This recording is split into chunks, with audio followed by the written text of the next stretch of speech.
नमः सिद्धेभ्यः।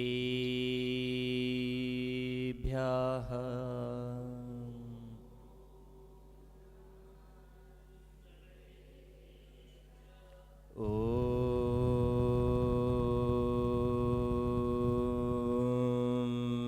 नमः सिद्धेभ्यः।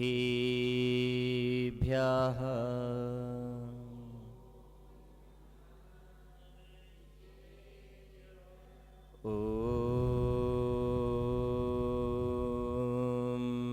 नमः सिद्धेभ्यः।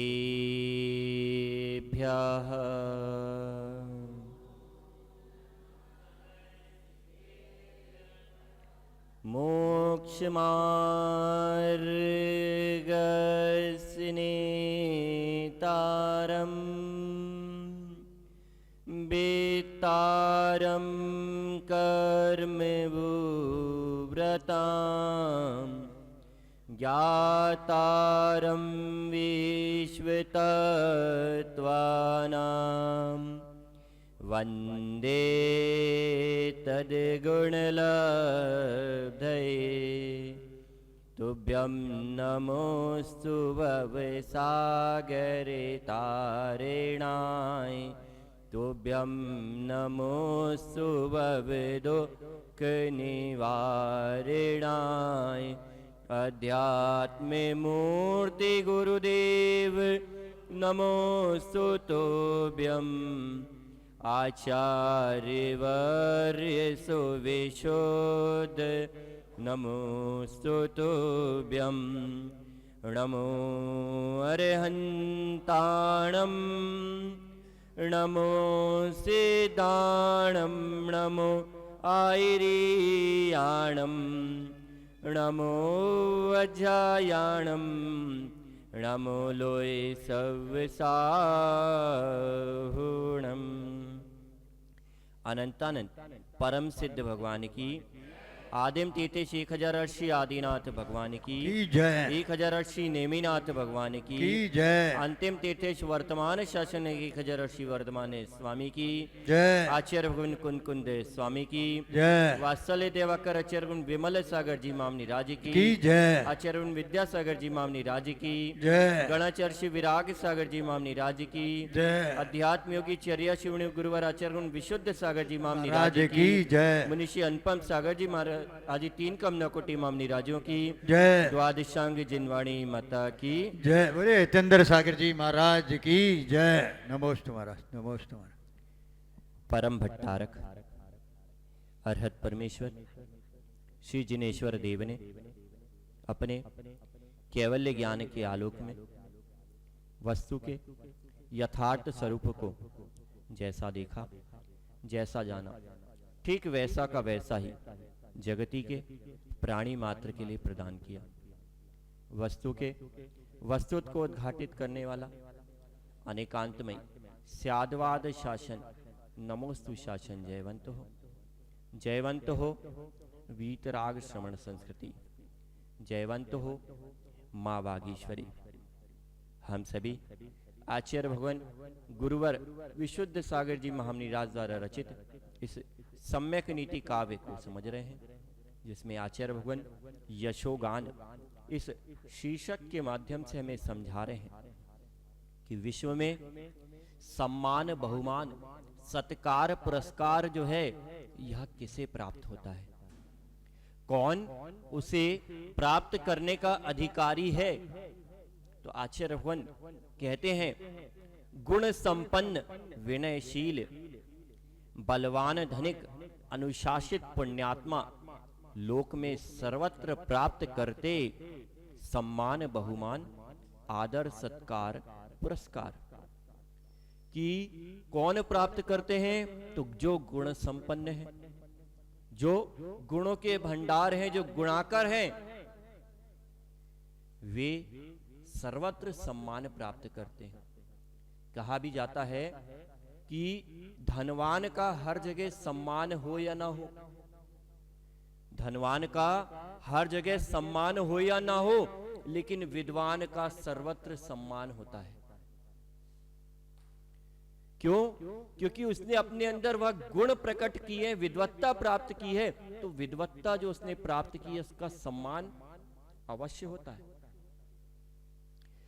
तो जो गुण संपन्न है, जो विनयशील है, जो विनय करना जानता है, और कहा भी गया, नीतिकारों ने कहा कि जो व्यक्ति जितना अधिक झुकेगा वह उतना अधिक सम्मान को प्राप्त करेगा। जो जितना अधिक झुकेगा उतना सम्मान को प्राप्त करेगा। लेकिन यहां एक बात समझनी है कि झुकना वह निष्कपट होना चाहिए। निष्कपट होना चाहिए, ऐसा नहीं कि मायाचारी हो, कि अपना काम सधवाने के लिए, अपना काम सधवाने के लिए किसी को भी मक्खन लगाने लग गए, किसी के भी सामने झुकने लग गए। तो ऐसा नहीं है। यहाँ पे अंतरंग में वह परिणति होनी चाहिए कि हम किसी का यथार्थ में किसी के सामने झुक रहे हैं।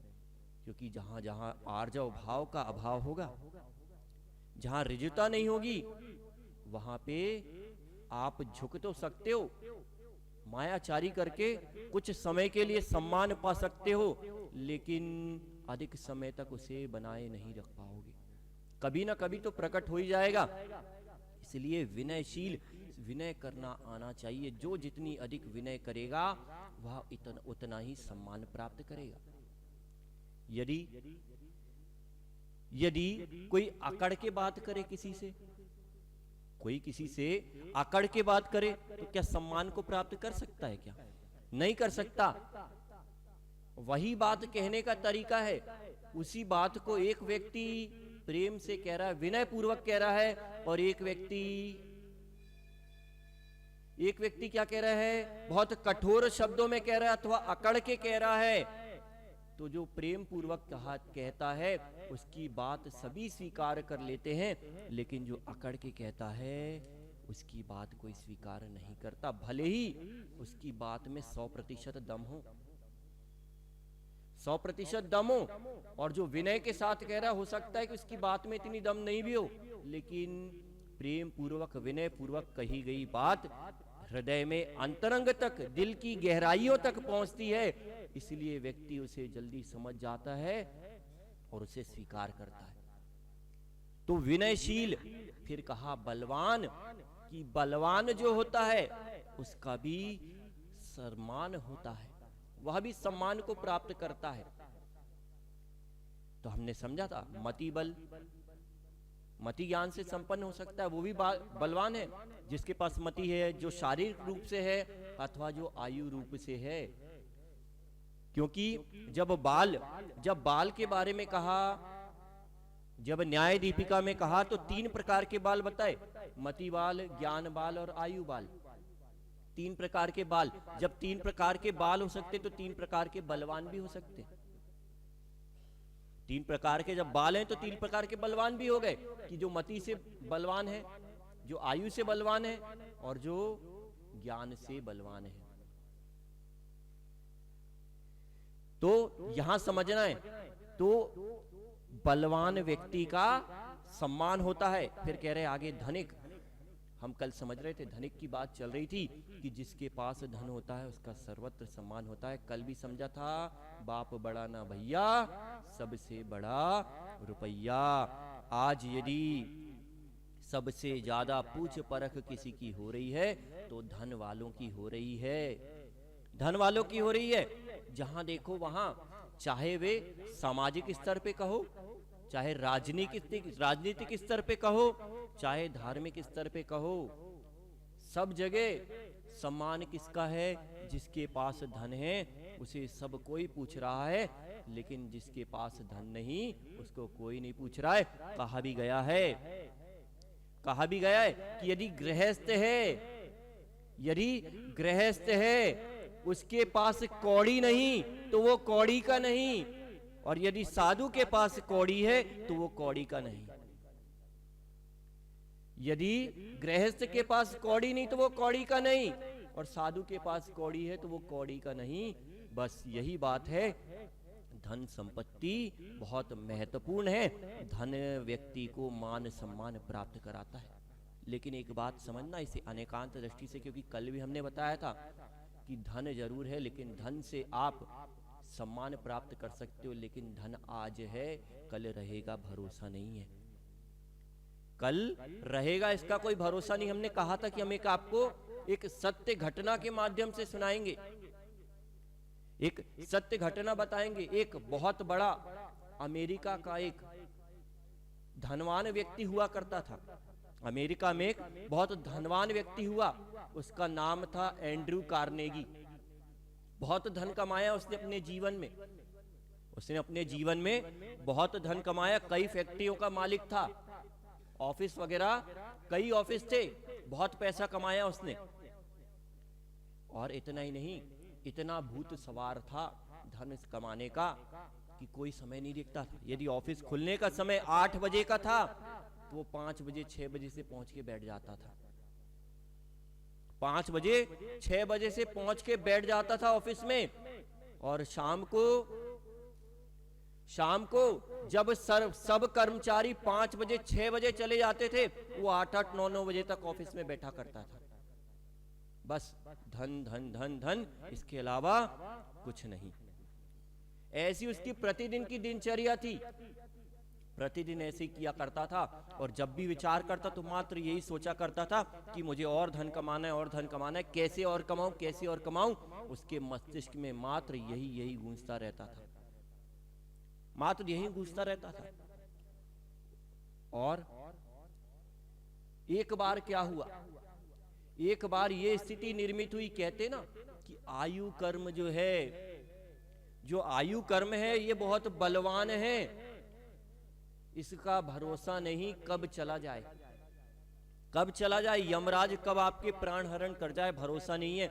ऐसे ही जब वो बूढ़ा हो गया, जब बूढ़ा हो गया, अब समझ में आने लगा कि भैया इसके जीवन के कुछ ही दिन बचे हैं, इसके जीवन के कुछ ही दिन बचे हैं, इसके जीवन का सूर्य कब अस्त हो जाएगा कोई भरोसा नहीं। तब एक दिन एक व्यक्ति ने उससे पूछा, एक व्यक्ति ने उससे प्रश्न किया कि एक बात बताओ एंड्रयू, तुमने अपने जीवन में बहुत धन कमाया, तुमने अपने जीवन में बहुत कुछ धन संपत्ति जोड़ ली, बहुत कुछ कमा लिया, बहुत मान सम्मान भी प्राप्त कर लिया, एक बात का जवाब तो दो, मेरा एक प्रश्न है इसका उत्तर तो दो, तुम अपने जीवन से कितना संतुष्ट हो, तुम अपने जीवन से कितना संतुष्ट हो। उस एंड्रयू ने कुछ क्षण के लिए विचार किया, और विचार करने के बाद कहता है कि मैं अपने जीवन से बहुत असंतुष्ट हूं, मैं अपने जीवन से बहुत असंतुष्ट हूं। तो उस व्यक्ति ने कहा, ऐसा क्यों कह रहे हो, तुम्हारे पास से इतनी धन संपत्ति है, बेचारे कई गरीब ऐसे हैं जो दर दर की भीख मांग रहे, उनसे तो तुम बहुत अच्छे, तुमने बहुत कुछ कमा लिया, सब जगह तुम्हारा नाम चल रहा है, लोग तुम्हें जान रहे पहचान रहे, फिर ऐसा क्यों कह रहे कि मैं असंतुष्ट हूं। बोले, मैंने अपने जीवन में निर्णय किया था, मैंने निश्चय किया था कि जब मेरी मृत्यु आए, जब मेरी मृत्यु आए तो कम से कम मैं 100 अरब रुपए कमा के जाऊं। कितना? 100 अरब रुपए कमा के जाऊं। लेकिन मैं अपने जीवन में कितना जोड़ पाया, कितना जोड़ पाया? मैं मात्र अभी 10 अरब ही जोड़ पाया हूं, मैं अभी मात्र 10 अरब जोड़ पाया हूं, अभी मुझे बहुत सारा कुछ जोड़ना बाकी रह गया, इसलिए मैं अपने जीवन से बहुत असंतुष्ट हूं। इसलिए मैं और पुरुषार्थ कर रहा हूं कि मैं और धन कमा लूं, और धन कमा लूं कि मेरा मरण जब हो तब तक मैं पूरा कमा के जाऊं। बोले, तुम्हें जाना तो है ही? तो बोले, मैं जब मालूम है जाना ही है तो मैं इतना कमा के जाना चाहता हूं। ऐसा कह दे, उसने उसका उत्तर दे दिया। अब एक दिन जब उसे समझ में आ गया कि मेरे जीवन के कुछ अंतिम समय चल रहा है, कोई भरोसा नहीं है मेरे कब प्राण चले जाएं, तो अपने मन में बहुत कुछ विचार कर रहा था। क्योंकि क्या होता है कि व्यक्ति के मन में जब देखो तब विचारों की तरंगे उठती हैं, विचारों की तरंगे उठती है, तो उसके मन में भी कुछ विचार उठ रहे थे, कुछ प्रश्न वो अपने सेक्रेटरी से पूछना चाह रहा था, सचिव से। वो अपने सचिव से कुछ प्रश्न पूछना चाह रहा था, लेकिन पूछना चाह के भी बार बार क्या हो रहा था, झिझक रहा था।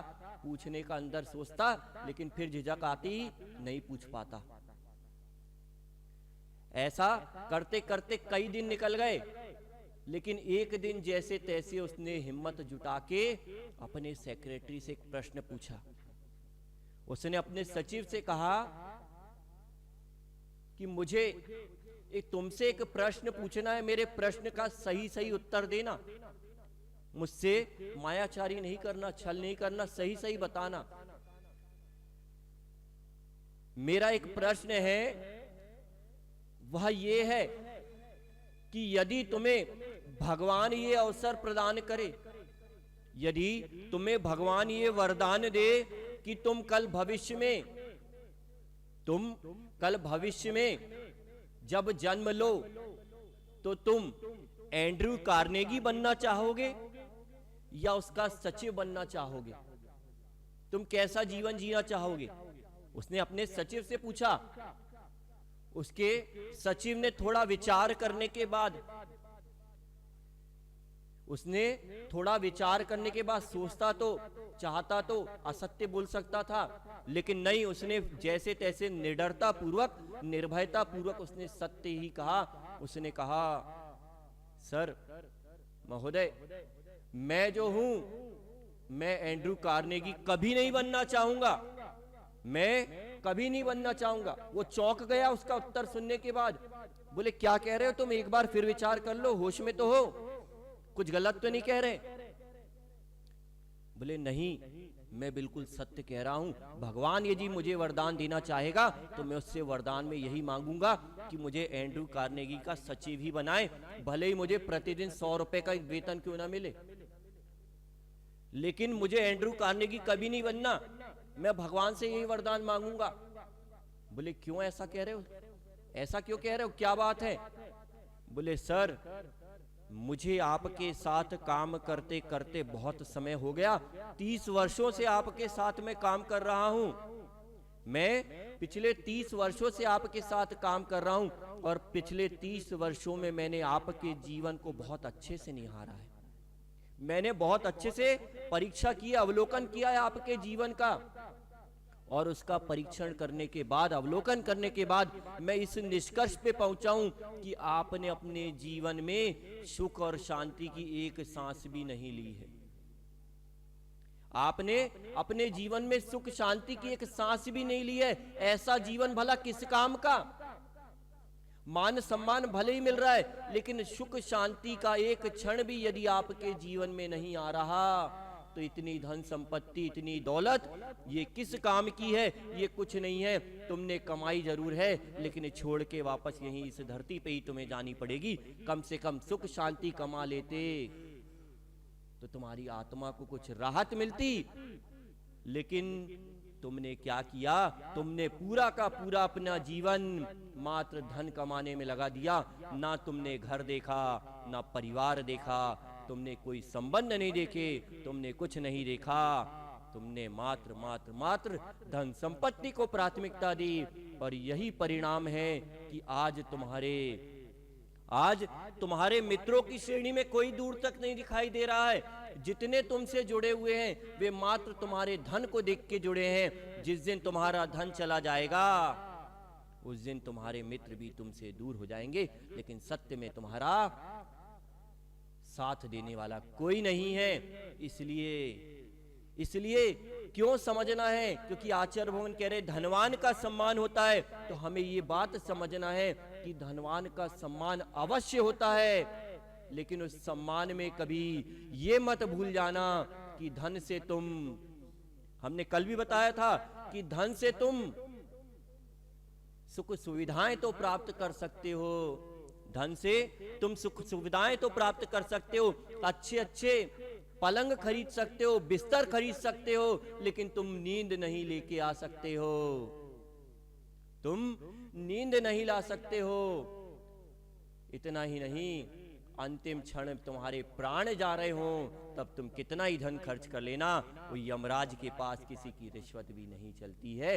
इसलिए ऐसा धन किस काम का, ऐसा धन किस काम का? ठीक है, पुण्य के नियोग से जरूर आता है, लेकिन बिना पाप का काम किए ये धन नहीं आता है। भले ही सम्मान अवश्य मिल रहा है, लेकिन इस सम्मान में ये मत भूल जाना कि सम्मान तुम्हारा नहीं हो रहा है, सम्मान तो तुम्हारे धन का हो रहा है। सम्मान धन का हो रहा है, तुम्हारा नहीं हो रहा। यदि धन का नहीं हो रहा होता तो आज बहुत से ऐसे लोग हैं जिनके पास कल धन संपत्ति थी तो सब जगह लोग पूछा करते थे, लेकिन आज कोई पूछने वाला नहीं है। इसलिए समझना है कि धनिक का सम्मान अवश्य होता है, लेकिन ऐसा मत कर बैठना कि इस धन के सम्मान में तुम किसी का अपमान कर बैठो। किसी का अपमान मत कर बैठना, क्योंकि यदि एक बार तुमने किसी का अपमान कर दिया, यदि एक बार तुमने किसी का अपमान कर दिया तो ना केवल उसका अपमान किया बल्कि अपना भी अपमान किया। और भविष्य के लिए तुमने भविष्य के लिए अपने क्या किए? किसी के साथ जो मधुर संबंध बन सकते थे उन मधुर संबंधों में भी खटास डाल दी। इसलिए धनवान का सम्मान अवश्य होता है, लेकिन धन सब कुछ नहीं होता है। धन से आप सुख तो प्राप्त कर सकते हो, सुविधाएं प्राप्त कर सकते हो, सुख सुविधाएं प्राप्त कर सकते हो, लेकिन भोग के साधन प्राप्त कर सकते हो, लेकिन धन से कभी मोक्ष प्राप्त नहीं कर सकते हो। तो आगे पुनः कह रहे हैं कि अनुशासित पुण्यात्मा, बहुत गहरी बात है लेकिन समय हो गया। अनुशासित पुण्यात्मा, पुण्यात्मा भी कहा तो क्या कहा? अनुशासित। हालांकि दोनों शब्द अलग अलग भी समझे जा सकते हैं कि जो अनुशासित होता है वो भी सम्मान को प्राप्त करता है, जो पुण्यात्मा होता है वो भी सम्मान को प्राप्त होता है। लेकिन यदि दोनों को साथ में जोड़ के बोला जाए तो भी हो सकता है, तो भी जमता है। लेकिन चूंकि समय हो गया और हमें वो जो ताश का खेल हो रहा है, उस ताश के खेल से भी हमें अपने जीवन के उस खेल को समझना है कि कैसे जीवन भर खेल खेल खेल खेल के हम अपने जीवन में कितना खेल खेल खेल के अपने जीवन का खेल बना रहे हैं। इसलिए चूंकि समय हो गया, पर्याय रही तो कल पुनः समझेंगे, पुनः विचार करेंगे। अनुशासित पुण्यात्मा सम्मान को प्राप्त करता है, इसे भी कल समझेंगे। जय बोलिए आचार्य गुरुवर विशुद्ध सागर जी महामुनि राज की।